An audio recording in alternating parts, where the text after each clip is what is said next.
सुप्रभात बच्चों। कक्षा 6वीं संस्कृत की कक्षा में आज हम सप्तमः पाठ बालकः ध्रुवः का आगे का पढ़ेंगे। अब तक पिछली कक्षा में आप लोगों ने पढ़ा कि बालक ध्रुव अपने पिता से जिद करते हैं कि मैं आपकी गोद में बैठूंगा। तो उसे देखकर उनकी जो सौतेली माता रहती है, विमाता सुरुचि, वो बोलती है कि तुम अपने पिताजी के गोद में बैठने के लायक नहीं हो, क्योंकि तुम दूसरी स्त्री के गर्भ से जन्म लिए हो। अगर तुम बैठना चाहते हो राजसिंहासन में तो मेरे कोख से आके जन्म लो। यहाँ तक पढ़े थे, अब आगे पढ़ेंगे। विमातु मुखात् एतानि कटु वचनानि श्रुत्वा बालकः ध्रुवः उच्च स्वरेण रोदनम आरम्भत। विमातु, विमाता की, मुखात्, मुख से, मुखात् पंचमी भक्ति, बालकात् है ना पंचमी भक्ति, तो आत लगा रहेगा तो हम क्या पढ़ेंगे से। विमाता के मुख से एतानी, इन, कटु कड़वे, वचनानी वचनों को, श्रुत्वा सुनकर, बालकः ध्रुवः बालक ध्रुव उच्च स्वर ऊंची आवाज में, रोदनम आरंभत रोने लगे। विमाता के मुख से इन कड़वे वचनों को सुनकर बालक ध्रुव ऊंचे स्वर में रोने लगे। किंतु राजा उत्तानपादः इदं सर्वं तुष्णीं भूत्वा पश्यन्नम् आसीत्।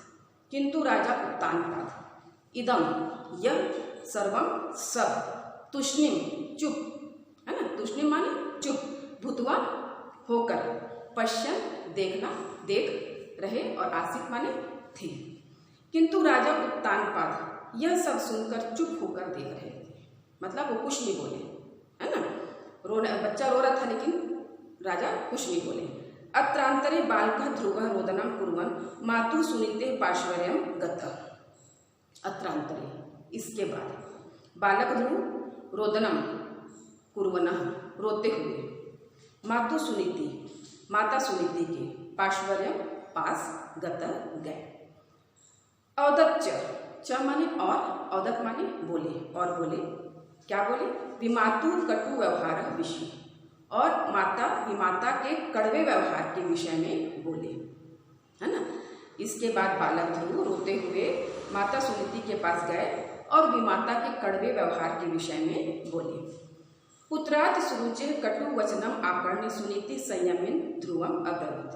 पुत्रात्, फिर पंचमी भक्ति है, आत माने बालकात से, पुत्रात् पुत्र से, सुरुचि के कड़वे कड़वे वचनों को आकर्ण्य सुनकर, पुत्र से सुरुचि के कड़वे वचनों को सुनकर, सुनीति संयम से मतलब धीरज से, ध्रुव से बोली, अब्रवीत माने बोली कि वत्सः बेटा, धैर्यम शांति च धारय, धैर्य और शांति, धारय माने धारण करो या रखो, धैर्य और शांति रखो। यद्यपि त्वं विमातुः आचरणे प्रताड़ितो असि तथापि त्वं पर अर्थे कदापि अमंगलम कामना मा कुरु। यद्यपि, हालांकि, तुम विमातु आचरणे, विमाता के व्यवहार से है ना, प्रताड़ितो असि, दुखी हो, प्रताड़ितो माने दुखी, और असि माने हो। यद्यपि, हालांकि, तुम विमाता के व्यवहार से दुखी हो, तथापि, तो भी, तथा धन अपि, तो भी, तुम, परार्थे, पर माने दूसरे, और अर्थ माने के लिए, दूसरे के लिए, कदापि, कदा धन अपि, कभी भी, कदा माने कभी, और अपि माने भी, कभी भी, अमंगलम कामना माने अमंगल कामना माहू, मत करो। हालांकि तुम विमाता के आचरण से दुखी हो, तो भी तुम दूसरों के लिए कभी भी अमंगल की कामना मत करो है ना। देखो, हम साधारण रहते तो क्या बोलते हैं, लड़ने पहुंच जाते, लेकिन ये लोग बहुत ऊंची आत्मा है ना, तो ये बोलती है कि तुम दूसरों के लिए कभी भी बुरा मत सोचो। यह पुरुष अन्यान खिन्नम करोति, यह माने जो पुरुष अन्यान दूसरों को, खिन्नम दुखी, करोति करता है, जो पुरुष दूसरों को दुखी करता है, सह तस्य फलम अवश्यम एव प्राप्नोति, सह वह, तस्य उसका फल, अवश्य ही, एव माने ही, प्राप्नोति प्राप्त करता है। जो पुरुष दूसरों को दुखी करता है वह उसका फल अवश्य ही प्राप्त करता है ना, तुरंत नहीं मिलता फल, कभी न कभी मिलता है। अतः भो वत्स, इसलिए बेटा, त्वं विमातु कटु सत्यम पालय भगवतः नारायणस्य चरण कमलयो आराधना कुरु।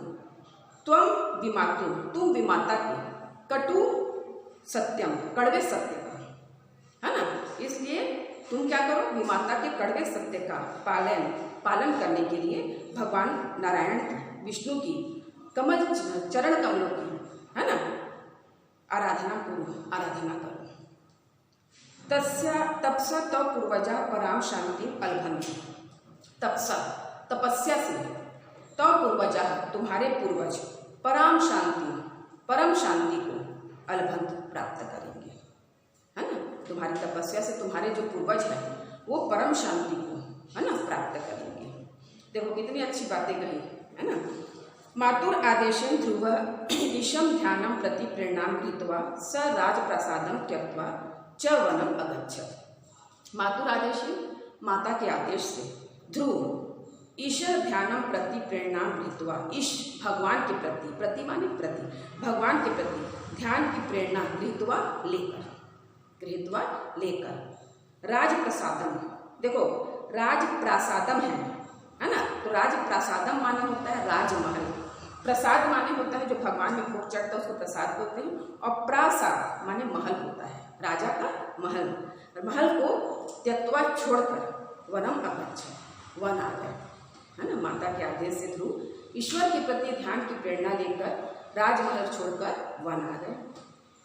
वने ध्रुव घोर तपः अकरोत्, वन में ध्रुव ने कठोर तपस्या की। तस्य मंत्र आसीत्, उनका मंत्र था ओम नमो भगवते वासुदेवाय, है ना। तुम लोग भी कभी मंत्र पढ़ते हो ना, पढ़ना भी चाहिए। ध्रुव से तपसा प्रसन्नो भूत्वा, ध्रुव से तपसा, ध्रुव की तपस्या से प्रसन्न होकर, भूत्वा माने होकर, भगवान विष्णु तस्य समक्षम प्रकटीभूतः इप्सितम वरम च प्रदात्। ध्रुव की तपस्या से प्रसन्न होकर भगवान विष्णु तस्य समक्षम, उनके सामने प्रकट हुए। इप्सितम माने इच्छित, और इच्छित वर प्रदान किए, है ना। ध्रुव स्वर्गलोके अचलम पदम प्राप्तवान, ध्रुव ने स्वर्गलोक में अचल पद प्राप्त किया, है ना। देखो उनकी भी माता जो थी उन्हें गोद में बैठने नहीं दे रही थी, लेकिन उन्होंने भगवान विष्णु की कठिन तपस्या की, कठोर तपस्या की, और आज वो आसमान में देखना, आकाश में ध्रुव तारा दिखाई देता है, उनको इतना ऊंचा स्थान मिला। तो बच्चों कोशिश आप लोग को भी करना है कि माता पिता का कहना मानो।